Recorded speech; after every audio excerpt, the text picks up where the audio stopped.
इसको एक बार और देखते हैं। जैसा कि आपको देखने को मिल रहा होगा कि अभी इसका एरो का डायरेक्शन इस साइड है, जैसे इसमें पानी डाला जाता है इसका डायरेक्शन बदल जाता है। इस कोई जादू नहीं है, ये एक नेचुरल फेनोमेनन है। अब इसमें एक पाइप डाला जाता है, देख करके लगता है कि जैसे पाइप मुड़ गया है, और लास्ट यहाँ पे एक नींबू दिखता है।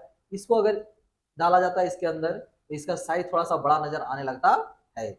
तो आज हम लोग जिस टॉपिक को डिस्कस करने वाले हैं उस टॉपिक का नाम है रिफ्रैक्शन ऑफ लाइट, जो सारे के सारे फेनोमेनन के बारे में डिस्कस करेगा। तो आज हम लोग डिस्कस करने वाले हैं उस टॉपिक का नाम है रिफ्रैक्शन ऑफ लाइट। जैसा कि हम लोग रिफ्लेक्शन ऑफ लाइट में पढ़ रहे थे कि रिफ्लेक्शन ऑफ लाइट में हम लोगों को पढ़ने को मिला था कि जब कोई लाइट किसी एक हार्ड सरफेस पर या कहो रिफ्लेक्टिंग सरफेस पे आके टकराता है, ये उसी मीडियम में वापस लौट जाता है। यहाँ पर हम लोग पिछले चैप्टर में हम लोग इसी के बारे में डिस्कस किए थे कि जब कोई कोई रे ऑफ लाइट, कोई रे आके किसी हार्ड सरफेस पर टकराता है तो टकराने के बाद वो क्या होता है, वापस मुड़ जाता है एक ही कह सकते हैं कि मीडियम में। लेकिन अब हम लोग आज डिस्कस करने वाले हैं कि अगर सामने वाला जो सरफेस है वो अगर ट्रांसपेरेंट हो, जिसमें लाइट इस पार से उस पार जाने जैसा हो, तब क्या वही सिचुएशन देखने को मिलेगा कि लाइट उस सरफेस पर टकराने के बाद वापस लौट जाएगा। आज हम लोग इसके बारे में डिस्कस करेंगे। तो यहाँ पर आप लोगों ने जो एक्सपेरिमेंट या कह सकते हैं कि जो वीडियो क्लिप देखा, उस वीडियो क्लिप में हम लोग को क्या देखने को मिला था कि जब कोई लाइट, यहाँ पर भी देखने को मिल रहा होगा कि यहाँ पे जो हम लोग डाल के रखा है पेंसिल, इस पेंसिल में क्या है कि पेंसिल तो सीधा है, लेकिन इसको जब देखते हैं तो ऐसा लगता है जैसे वो थोड़ा सा क्या है, मुड़ा हुआ है। हम लोग ये सी घटनाएं हमारे हम लोगों के लाइफ में हम लोगों के सामने होते रहती है, लेकिन हम लोग उस पर जल्दी फोकस नहीं करते, उसके बारे में सोचते नहीं है। बिल्कुल उसी प्रकार से जैसे 3 इडियट का एक डायलॉग याद आता है, वो बंगाली का, कि मनी होता सबके पास है लेकिन देता कोई नहीं है। बिल्कुल उसी प्रकार से नेचुरल फेनोमेनन का बात करें तो हमारे आसपास में नेचुरल फेनोमेनन होता ही रहता है, लेकिन गौर कोई करता नहीं है। तो आज हम लोग इस नेचुरल फेनोमेनन को गौर करेंगे, देखेंगे कि आखिर उस नेचुरल फेनोमेनन में किस प्रकार से कोई लाइट ट्रेवल करते हुए स्ट्रेट पाथ में जाता भी है या नहीं जाता है। पिछले जो या कह सकते हैं कि जब हम लोग रिफ्लेक्शन ऑफ लाइट पढ़ रहे थे वहां पर हम लोग डिस्कस किए थे कि लाइट जो है तो एक स्ट्रेट पाथ में ट्रेवल करता है। लेकिन अब ये सवाल ये है कि अगर कोई लाइट एक मीडियम से दूसरे मीडियम में जा रहा है तब पर भी क्या वो उसी स्ट्रेट पाथ में ट्रेवल करेगा, या वो लाइट अपने पाथ से थोड़ा सा डिफ्लेक्ट होगा, क्या कह सकते हैं कि वो थोड़ा सा अपने पाथ से मुड़ेगा।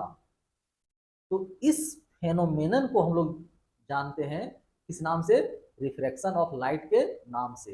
रिफ्रैक्शन ऑफ लाइट का जो सिंपल सा जो डेफिनेशन है वो कुछ ऐसा है कि जब कोई लाइट या रे ऑफ लाइट एक मीडियम से दूसरे मीडियम में प्रवेश करता है, एक मीडियम से दूसरे मीडियम में प्रवेश करता है, तो जब कोई लाइट एक मीडियम से दूसरे मीडियम में प्रवेश करता है तो वो क्या होता है, अपने पाथ से थोड़ा सा डेविएट हो जाता है, या यूं हो वो अपने पाथ से क्या कह सकते हैं कि अपना डायरेक्शन चेंज कर लेता है। इसी फेनोमेनन को हम लोग क्या कहते हैं, रिफ्रैक्शन ऑफ लाइट कहते हैं। यहाँ पे आपको देखने को मिल रहा होगा, क्या देखने को मिलता है कि ये मान लेते हैं कि एक ग्लास स्लैब है। ये किस प्रकार का स्लैब है, ये एक ग्लास स्लैब है, और जब कोई लाइट इस ग्लास स्लैब में पड़ता है तो इसको रूल के अनुसार से स्ट्रेट पाथ कुछ ऐसा जाना चाहिए था लेकिन वैसा न जा करके ये थोड़ा सा डिफ्लेक्ट होकर निकलता है। और इसी फेनोमेनन को हम लोग किस नाम से जानते हैं, रिफ्रैक्शन ऑफ लाइट के नाम से जानते हैं। अब सवाल एक है कि आखिर कोई लाइट जब एक मीडियम से दूसरे मीडियम में प्रवेश करता है तो वो बेंट क्यों होता है, सीधा पाथ में क्यों नहीं जाता है? तो हम इसका एक सिंपल सा आंसर है कि हर मीडियम में लाइट का स्पीड एक जैसा नहीं होता है। एयर में स्पीड ऑफ लाइट डिफरेंट होता है, वाटर में स्पीड ऑफ लाइट डिफरेंट होता है, ग्लास में स्पीड ऑफ लाइट डिफरेंट होता है। इसी के कारण कह सकते हैं कि डिफरेंट मीडियम में स्पीड ऑफ लाइट डिफरेंट होता है। इसीलिए जब कोई लाइट एक मीडियम से दूसरे मीडियम में प्रवेश करता है तो वो बेंट हो जाता है। अब सवाल ये है कि डिफरेंट डिफरेंट मीडियम में जब लाइट का स्पीड डिफरेंट क्यों हो जाता है, तो इसका एक सिंपल सा जवाब कुछ ऐसा है कि अगर हम एयर का बात करें तो एयर में स्पीड का लाइट सबसे ज़्यादा होता है। अगर हम बात करें वैक्यूम के बाद, जहाँ पर हवा भी नहीं है, उस जगह पे स्पीड ऑफ लाइट सबसे ज़्यादा होता है। उसके बाद एयर में सबसे ज़्यादा स्पीड होता है। उसके बाद लिक्विड में उसका स्पीड और थोड़ा सा कम हो जाता है। तो इसका रीज़न ये है कि जब लाइट ट्रेवल करता है किसी मीडियम में, तो उस मीडियम में मौजूद पार्टिकल्स एक ऑब्स्टेकल का काम करता है, अवरोध का काम करता है, उसको रोकने का काम करता है। तो हवा में जो हवा का मोलिक्यूल होगा वो लाइट को उतना बेटर तरीके से अवरोध नहीं कर पाता है, वो रोक नहीं पाता है, जिसके कारण हवा में या कह सकते हैं कि एयर में स्पीड ऑफ लाइट थोड़ा ज़्यादा होता है। वही लाइट जब किस में पहुंचता है, कह सकते हैं कि वाटर में, तो वाटर का मोलिक्यूल हवा से तो ज़्यादा ही ना कंडेंस्ड है जी, ज़्यादा ना उसमें मोलिक्यूल है, उसका डेंसिटी क्या होता है, ज़्यादा ना होता है। इसलिए उस सिचुएशन में एयर से ज़्यादा ऑब्स्टेकल या कह सकते हैं अवरोध उसको किस में नजर आता है, वाटर में नजर आता है। उस सिचुएशन में वाटर में स्पीड और भी थोड़ा कम हो जाता है। अब सेम सिचुएशन अगर वो कांच के ग्लास में जा रहा है, ग्लास में जब लाइट प्रवेश कर रहा है तो वहाँ कुछ ज़्यादा ही ऑब्स्टेकल नजर आता है। इस प्रकार से कह सकते हैं कि स्पीड ऑफ लाइट अगर देखा जाए तो सबसे अधिक जो देखा जाता है वो गैसियस स्टेट में सबसे ज़्यादा स्पीड होता है। उससे थोड़ा सा कम किसमें होता है, लिक्विड में होता है, और उससे भी थोड़ा सा कम किसमें होता है, सॉलिड में होता है। अब अगर हम बात करें, जैसे हम लोग उसमें पढ़े थे law of reflection of light, वैसे ही यहाँ पर हम लोग को देखने को मिलता है law of reflection of light. पहले अगर ये समझ में आ गया होगा कि जब कोई लाइट एक मीडियम से दूसरे मीडियम में जाता है तो वो क्या होता है, अपने डायरेक्शन से थोड़ा सा डिविएट हो जाता है, अपना पाथ से थोड़ा सा क्या होता है, भटक जाता है।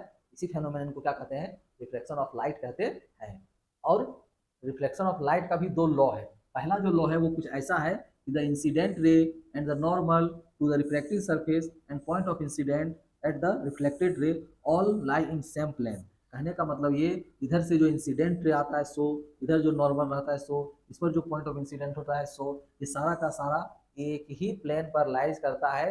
जैसा कि हम लोग फर्स्ट जो रिफ्लेक्शन ऑफ लाइट है वहां भी कुछ यही रूल पढ़े थे। दूसरा क्या कहता है, तो दूसरा कहता है कि जब, अब यहाँ पर हम लोग डिस्कस करेंगे कुछ ऐसा कि क्या हम लोग पढ़े थे उसमें, उसमें कुछ ऐसा था कि जब ये इस प्रकार से था, यहाँ पर एंगल ऑफ इंसिडेंट होता था, यहाँ पर एंगल ऑफ रिफ्लेक्शन होता था, और एंगल आई और एंगल आर हमेशा उसमें क्या पढ़े थे, इक्वल होता था।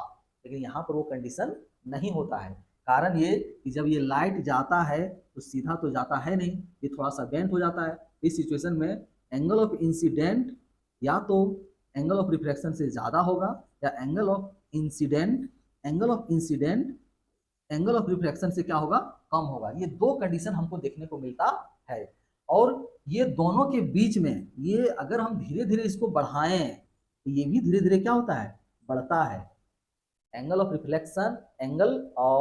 रिफ्लेक्शन और एंगल ऑफ इंसिडेंस दोनों के बीच में एक रिलेशन होता है। और उस रिलेशन को निकालने के लिए एक अलग साइंटिस्ट था जिसका नाम था स्नेल्स। तो स्नेल्स ने एक जो लॉ दिया था उसको लोग सेकंड लॉ के नाम से जानते हैं। वो क्या होता है कि अगर हम इस एंगल को साइन आई से रिप्रेजेंट कर दें, मतलब कर सकते हैं कि एंगल ऑफ इंसिडेंस को साइन का ऑपरेशन करें और एंगल ऑफ रिफ्लेक्शन को भी साइन का ऑपरेशन करें, तो साइन आई और साइन आर ये दोनों हमेशा क्या रहता है, कांस्टेंट होता है। इसका वैल्यू कभी बदलता नहीं है। किसी एक मीडियम में sine i by sine r का वैल्यू कभी भी चेंज नहीं होता है। अगर कुल मिला के ये बढ़ेगा तो ये भी इंक्रीज करते जाएगा। इसको लोग सेकंड लॉ के को स्नेल्स लॉ के नाम से भी जानते हैं। अब हम लोग डिस्कस करेंगे कुछ टॉपिक कि speed of bending of light discuss करेंगे। क्या डिस्कस करेंगे हम लोग? बेंडिंग ऑफ लाइट, कि आखिर जब लाइट बेंड होगा तो उसका क्या क्राइटेरिया होगा, क्या टेंडेंसी होगा, किस टेंडेंसी से वो लाइट बेंड करेगा। तो इसका जो है मेन रीजन, वो रीजन है स्पीड ऑफ लाइट। और स्पीड ऑफ लाइट के बारे में अभी हम डिस्कस किए थे कि अगर ये इसको हम मान लें कोई ग्लास है, ये क्या है, अगर ये कोई ग्लास है, ये कोई ग्लास है, ये ग्लास स्लैब मान लेते हैं, ये कोई ग्लास स्लैब है और जहां से लाइट आ रहा है वो एयर है। ग्लास स्लैब और एयर का बात करेंगे, तो जब कोई लाइट एयर से ग्लास स्लैब में आता है, तो अभी समझाने का कोशिश हम कर रहे थे कि एयर जो है, एयर का लो डेंसिटी होगा, एयर का लो डेंसिटी होगा, और और बात करें किसका, ग्लास का, तो ग्लास का डेंसिटी ज्यादा होगा। तो इस सिचुएशन में इसमें स्पीड इसका कम रहेगा और इसमें इसका स्पीड ज्यादा रहेगा। इस सिचुएशन में क्या होता है कि लाइट जो है वो नॉर्मल की ओर मुड़ जाता है। बेसिकली कुछ ऐसा समझेंगे हम लोग कि जिस, इसको समझने के लिए हम लोग एक टर्म समझते हैं, मीडियम को दो कैटेगरी में बांटा गया है। इन कंपैरिजन, दो मीडियम को कंपैरिजन करेंगे तो उसको दो नाम दिया गया है, एक को बोलते हैं रेरर मीडियम और एक को बोलते हैं डेंसर मीडियम। क्या बोलेंगे? एक को हम लोग जानते हैं किस नाम से, रेरर मीडियम, और दूसरे को जानते हैं किस नाम से, डेंसर मीडियम, डेंसर मीडियम। तो जिस भी, जिस मीडियम का डेंसिटी कम रहेगा उसको कहेंगे रेरर मीडियम, और जिसका डेंसिटी ज्यादा होगा उसको कहेंगे डेंसर मीडियम। तो यहाँ हम कंपेयर करें तो एयर जो है वो कहलाएगा रेरर मीडियम, और ग्लास कहलाएगा, क्या कहलाएगा, ग्लास डेंसर मीडियम। और जब लाइट रेरर मीडियम से डेंसर में जाता है, रेरर से डेंसर में जाता है, तो एंगल आई का वैल्यू ज्यादा होता है एंगल आर से।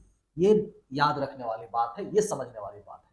और दूसरा, अगर लाइट डेंसर मीडियम से रेरर मीडियम में जाता है तो जस्ट पलट देंगे हम लोग, एंगल आई का वैल्यू कम होता है किससे, एंगल आर से। अगर दूसरा समझने का कोशिश करें कि जब रेरर मीडियम से डेंसर मीडियम में जाता है तो जो लाइट है वो आ जाता है टुवार्ड्स द नॉर्मल, जो रिफ्लेक्टेड रे होता है, जो रिफ्रैक्टेड रे होता है वो किधर मुड़ जाता है, टुवार्ड्स द नॉर्मल, नॉर्मल की ओर आता है। दो फिगर हम बनाते हैं, अगर लाइट रेरर मीडियम से डेंसर मीडियम में जाता है तो ये सीधा ना जा करके नॉर्मल की ओर मुड़ जाता है, ये नॉर्मल मान लेते हैं, ये नॉर्मल की ओर मुड़ जाता है। और अगर ये डेंसर मीडियम है और नीचे रेरर मीडियम है तो ये जो है इसको थोड़ा सा और दूर चला जाता है। उस सिचुएशन में क्या होता है, एंगल आई का वैल्यू छोटा हो जाता है और एंगल आर का वैल्यू क्या हो जाता है, बड़ा हो जाता है। तो बेसिक चीज जो है वो कुछ ऐसा ही है कि नॉर्मल नॉर्मल जो होता है वो परपेंडिकुलर ले लेते हैं, और एंगल यहाँ पे नॉर्मल से और इंसिडेंट रे और ये जो एंगल बनता है उस एंगल का कंपैरिजन डेंसर मीडियम में एंगल छोटा होता है और रेरर मीडियम में एंगल बड़ा होता है। बस यही बेसिक इसका कॉन्सेप्ट है। और इस बेसिक कॉन्सेप्ट के बाद हम लोग को देखना है क्या, रिफ्रैक्टिव इंडेक्स। तो रिफ्रैक्टिव